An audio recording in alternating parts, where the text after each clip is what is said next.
Kunli's voice roared through the tiny house in Jabba, shattering the silence of the night.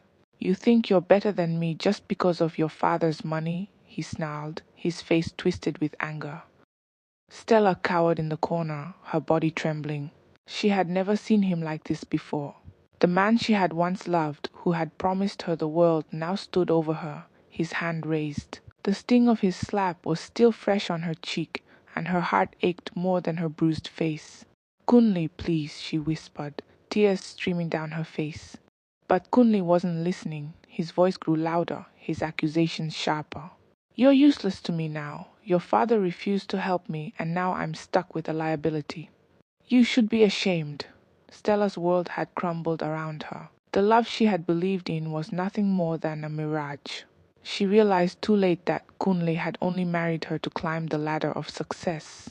And now, with his plans foiled, his hatred knew no bounds.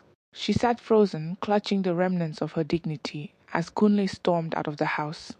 Welcome to JayVil Stories. If you're new here, please like, share, and subscribe to my channel for more captivating tales like this one. This is the story of Stella Omolara Adeyemi, a wealthy woman who married for love but discovered that love can sometimes be a dangerous illusion. Stay tuned as we unravel her journey of heartbreak, resilience, and revenge. Now let's begin. Once upon a time in the bustling town of Olorin, there lived a young woman named Stella Omolara Adeyemi.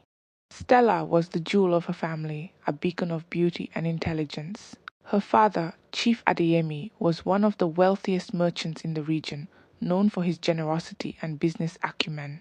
Stella's life was one of comfort and privilege, but despite her wealth, she longed for something money couldn't buy, a love story of her own.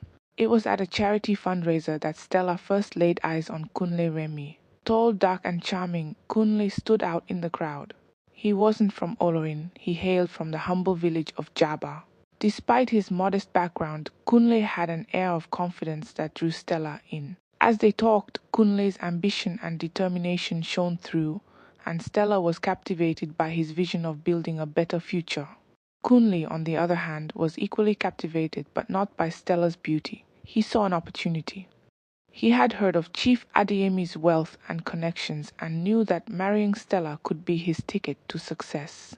With calculated charm, Kunle swept Stella off her feet, making her feel like the most cherished woman in the world.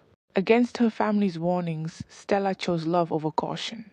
Chief Adeyemi was skeptical of Kunle's intentions. "Are you sure about this, my daughter?" he asked one evening as they sat on the balcony of their sprawling mansion.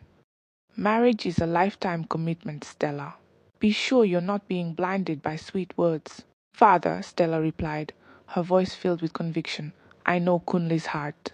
He loves me for who I am, not what I have. I want to marry him, and I believe he will make me happy."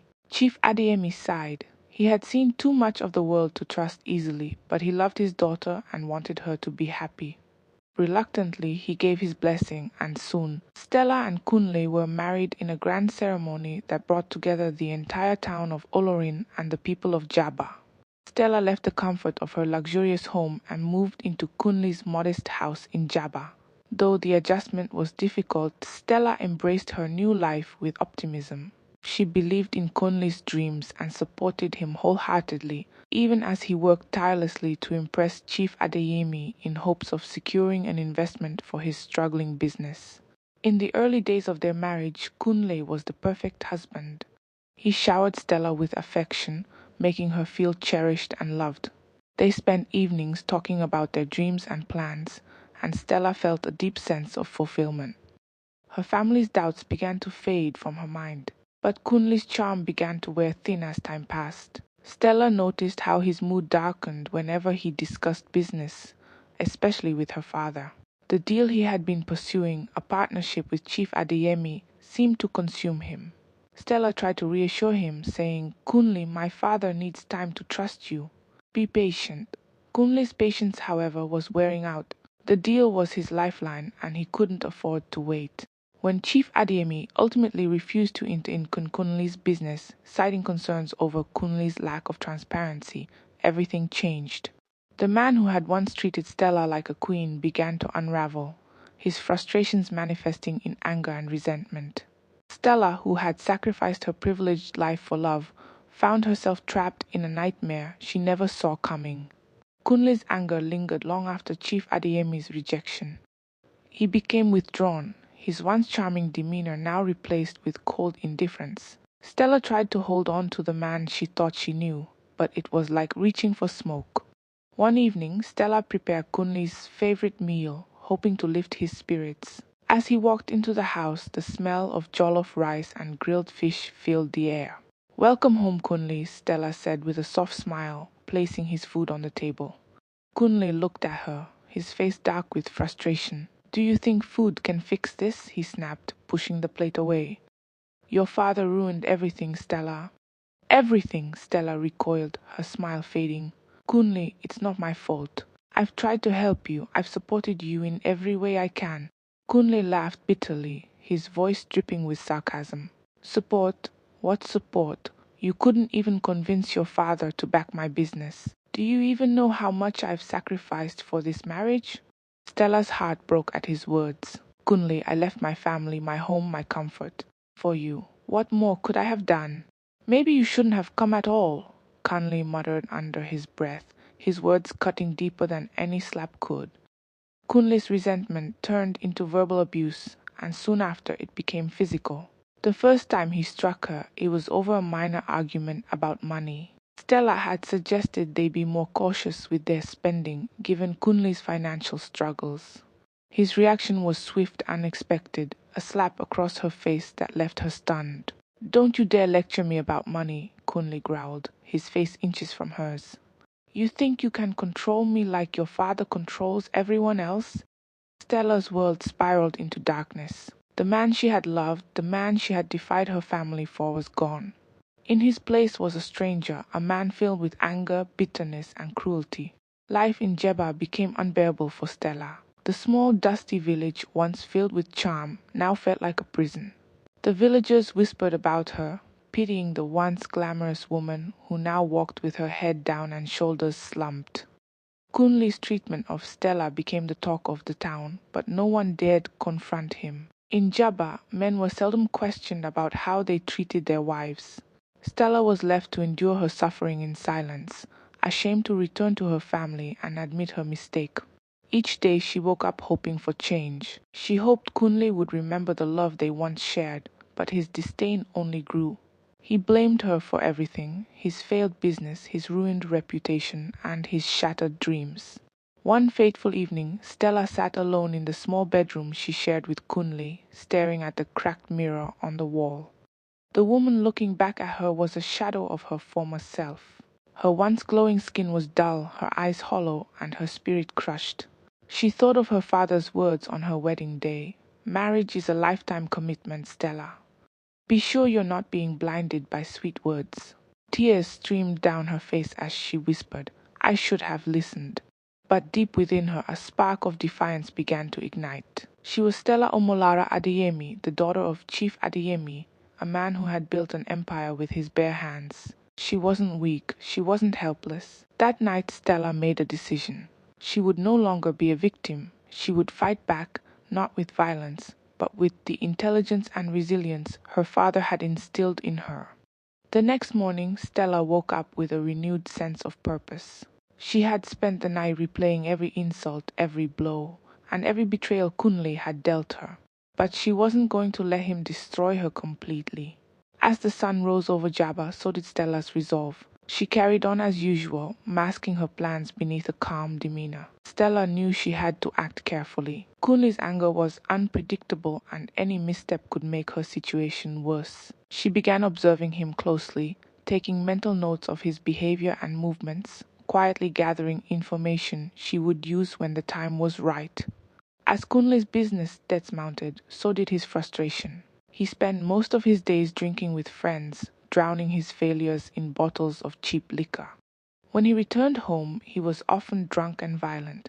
The once loving man Stella had married was now a monster, lashing out at her over the smallest things. One evening, Kunle came home smelling of alcohol. He slammed the door behind him, startling Stella, who was in the kitchen preparing dinner. "Where's my food?" he barked, stumbling into the room. It's almost ready, Stella replied, keeping her voice steady. Kunle grabbed her by the arm, his grip like iron. Almost ready. Do you know how hard I work while you sit here doing nothing? You're useless. The slap came before Stella could respond. She stumbled, catching herself on the edge of the counter. Tears burned her eyes, but she refused to cry. Not this time that night as Kunle snored on the bed, oblivious to the pain he had caused. Stella sat in the corner of the room, cradling her bruised arm.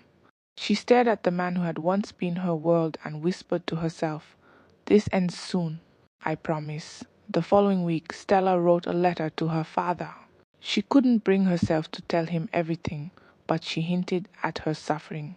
"Father, I need to visit you in Olorin," she wrote. "There are things I need to discuss, things I can't explain in a letter." When Chief Adeyemi received the letter, he immediately sensed something was wrong. He sent a trusted driver to Jaba to bring Stella home. Kunle, suspicious but too drunk to argue, allowed her to leave, thinking she would return after a few days. Back in Olorin, Stella finally broke down. She told her father everything, the abuse, the lies, and the betrayal. Chief Adeyemi listened in silence, his heart breaking for his daughter. When she finished, he pulled her into a tight embrace. "You should have told me sooner," he said, his voice thick with emotion. "But don't worry, my daughter. We'll make this right." With her father's support, Stella began to plot her next move. She knew that simply leaving Kunle wasn't enough. He had taken everything from her, her trust, her dignity, and even her financial security. She wanted justice, not just for herself, but for every woman who had suffered in silence like her. Chief Adeyemi used his connections to investigate Kunle's finances. It didn't take long to uncover the truth. Kunle had been stealing from their joint account to fund his failing ventures. He had also borrowed money from dangerous people in Jaba, leaving himself in a web of debt. Stella knew this was her chance. Armed with evidence of Kunle's misdeeds, she filed for divorce and demanded compensation for the physical and emotional abuse she had endured. But this was just the beginning. As the weeks passed, Stella began to rebuild her life. She started volunteering at a local shelter for abused women, finding solace in helping others. Each story she heard fueled her determination to stand up to Kunle and reclaim her power. But Stella wasn't done. She knew the time was coming to confront Kunle, not in the shadows but in the light of day, where everyone could see the truth. Stella sat in her father's study, the room dimly lit by the afternoon sun filtering through the curtains. Across the desk, Chief Adeyemi reviewed the stack of documents his investigators had uncovered about Kunle. Every page detailed a lie Kunle had told or a debt he had hidden. Stella clenched her fists as her father slid the papers toward her. "This man," Chief Adeyemi said with barely contained anger, "has not only betrayed you but disgraced himself. We will make him pay, my daughter." Stella looked up at her father, her eyes gleaming with determination. "I don't want to just leave him, Papa. I want him to feel the weight of what he's done. I want him to understand that he cannot treat people this way and walk away unscathed." Chief Adeyemi nodded. "Then let's plan this carefully. You deserve justice." With her father's help, Stella began laying the groundwork for her revenge. The first step was reclaiming what Kunle had taken from her. Chief Adeyemi used his influence to freeze Kunle's accounts, ensuring that any money he tried to access would be unavailable. Meanwhile, Stella filed for divorce, citing not only abuse but also financial fraud. But Stella wasn't satisfied with quietly walking away. She wanted Kunle's lies exposed for all to see. She sent word to the village chief in Jaba, requesting permission to address the community during the next town meeting. The village chief, who had long admired Stella's humility and kindness, agreed. "You have my full support, my daughter," he said. "If Kunle has wronged you, the people of Jaba deserve to know." The day of the town meeting arrived. The village square was packed with people, curious to see why the wealthy Stella Omolara Adeyemi had called for their attention. Kunle was there, standing with his arms crossed and an arrogant smirk on his face. He believed Stella had returned to beg for reconciliation, and he was ready to humiliate her in front of everyone. Stella stepped onto the raised platform, her father by her side. She wore a simple yet elegant dress, her presence commanding respect. The murmurs in the crowd died down as she began to speak. Good people of Jabba, Stella said, her voice steady. I come before you not as the daughter of Chief Adeyemi, but as a woman who has been wronged and humiliated by someone I once trusted and loved. Kunli's smirk faltered. Stella held up the stack of documents she had brought with her. These papers contain proof of the lies and deceit my husband, Kunle Rimi, has used to destroy our marriage. He married me not for love, but to exploit my family's wealth. And when his plans failed, he turned his anger on me. The crowd gasped as Stella described the abuse she had endured, her words vivid and heartbreaking. She spoke of the nights she spent crying alone, the bruises she had hidden, and the shame she had carried in silence. As she spoke, women in the crowd nodded in understanding, their own stories reflected in hers. But Stella wasn't finished. What's worse, she continued, is that Kunle has stolen from me. He drained our joint account to fund his failing business ventures, leaving me with nothing but pain and debt. Chief Adeyemi stepped forward, presenting the documents as evidence. The crowd erupted into whispers, their shock palpable. Kunle tried to defend himself, but his words were drowned out by the crowd's anger. "You're a disgrace, Kunle," someone shouted. "How dare you treat her this way?" The village chief silenced the crowd with a wave of his hand. Turning to Kunle, he said, "You have brought shame to your family and to this community. Your actions will not go unpunished." Stella delivered the final blow. "The land where your shop stands now belongs to me," she announced. "I've taken legal action to reclaim what you owe me. You have until the end of the month to vacate the property." Kunle's face turned pale as the weight of Stella's words sank in. He had lost everything, his reputation, his business, and the trust of the people in Jabba. As Stella left the platform, women from the crowd approached her, their eyes filled with admiration. "You've given us courage," one woman said. "You've shown us that we don't have to stay silent." Stella smiled, her heart swelling with pride. She had not only reclaimed her life, but had become a voice for the voiceless. Kunle stood in the village square, his face pale and his confidence shattered. The jeers of the crowd echoed around him, each word a sharp reminder of his crumbling world. Stella's revelations had left him exposed, and there was no escape from the truth. His once proud name in Jabba was now synonymous with disgrace and betrayal. The village chief, a respected elder with years of wisdom etched into his face, addressed Kunle directly. "You have not only wronged your wife but also betrayed this community's trust.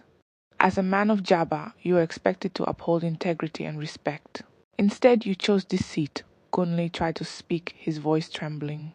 "Please, chief, I was desperate. I didn't mean for things to turn out this way." The chief raised a hand to silence him. "Desperation does not excuse your actions. You will face the consequences of your choices." The villagers began to voice their anger. "He's brought shame to us," one man shouted.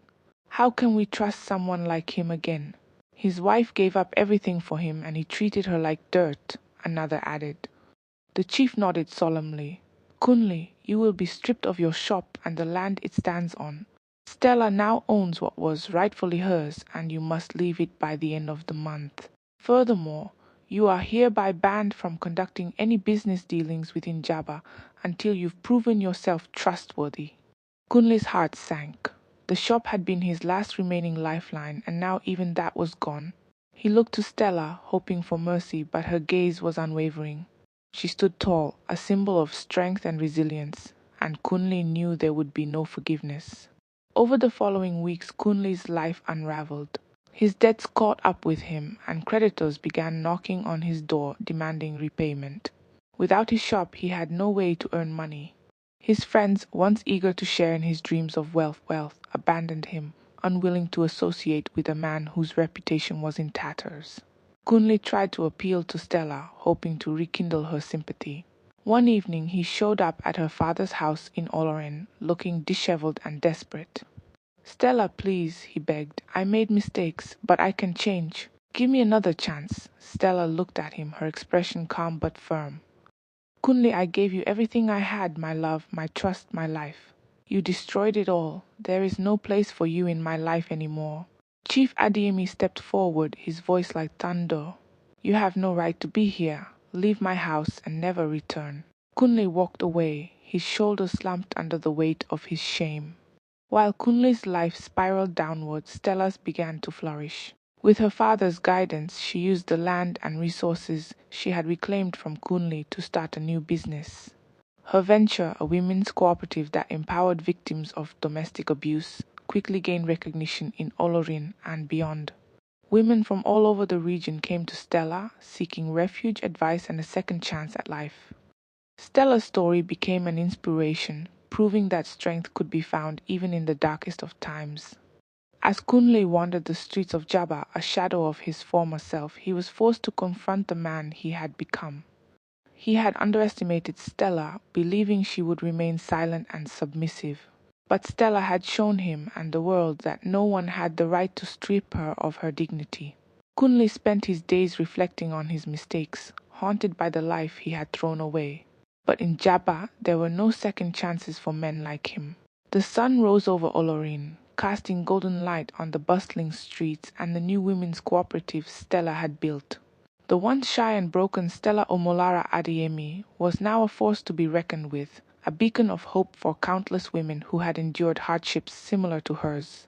Her cooperative provided training, counseling, and a safe space for victims of abuse to rebuild their lives. As Stella stood at the entrance of the cooperative greeting visitors and staff, she couldn't help but feel a sense of pride. This was more than a business, it was a testament to her resilience and a symbol of her triumph over pain. Her father, Chief Adeyemi, stood beside her, his face beaming with pride. "You've done something remarkable here, Stella," he said. "Your mother would have been so proud of you." Stella smiled, her heart swelling with gratitude. "Thank you, Papa. I couldn't have done this without you." Word of Stella's courage and determination spread far beyond Olorin. Women from neighboring villages and towns began visiting the cooperative, sharing their stories and seeking advice. Stella listened to each one, offering them the same support her father had given her. Many of these women went on to start their own businesses, creating a ripple effect that transformed their communities. One such woman was Ngozi, a widow from Jabba who had been ostracized after her husband's death. With Stella's help, Ngozi started a tailoring business, which quickly became the most sought after in her village. She often told others, "Stella didn't just save me, she taught me how to save myself." Stella's cooperative also became a platform for advocacy. She partnered with local leaders to raise awareness about domestic violence and pushed for laws to protect vulnerable women. Her voice, once silenced, now carried the power to change lives. Meanwhile, Kunle's life continued to spiral downward. He had become a pariah in Jabba, his debts mounting and his dignity shattered. One day, unable to bear his situation any longer, he made his way to Olorin, hoping to seek Stella's forgiveness. He believed that if he could just explain himself, she might show him mercy. When Kunle arrived at Stella's cooperative, he was stopped at the gate by a security guard. "I need to see Stella," he pleaded. "Please tell her Kunle is here." The guard hesitated but eventually relayed the message. Stella, who was in the middle of a meeting, paused for a moment. She thought about the man who had caused her so much pain, the man who had underestimated her strength.